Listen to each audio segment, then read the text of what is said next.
Today's the ninth day of Advent, and our story is Moses. We skip ahead a number of years now, having gone from Abraham to Isaac to Jacob to Joseph, and then Joseph's brothers and father moving to Egypt to be with him. And then generations later, when they've multiplied, the new Pharaoh starts to worry that there's so many Israelites in Egypt that they could overthrow him.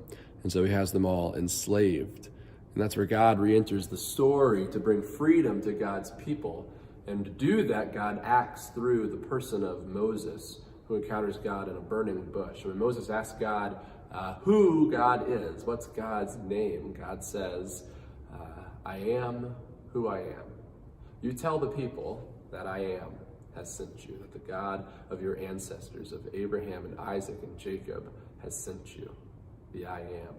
Which is why later in John's gospel, when Jesus uses so many I am statements about himself, I am the good shepherd, I am the way, the truth, and the life, I am the resurrection and the life, I am the gate, all these I ams are an indication of who Jesus is, the Messiah, the Christ, God, God's self.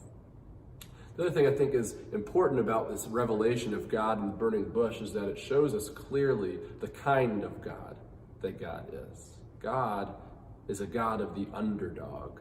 God is a God who works for the oppressed people, who sides with those who are marginalized and those who are pushed aside, those who are voiceless, those who are enslaved. Right? God doesn't pick the side of Pharaoh, the side of power, the side of earthly might. God sides with the Israelites, the oppressed, the slaves in Egypt. And God says, these are my people. This is where I can be found. And so that character of God is revealed here in this story, and it lasts throughout our scriptures and lasts throughout our lived experience as we see God in Christ continue to side with those who are outcast, those who are looked down upon, those who are not supposed to eat with or be with or reach out to. This is the character of our God, to side with those who no one sides with.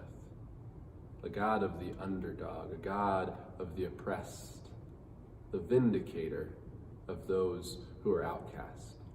This is our God. Remember that you are loved, and God's peace be with you.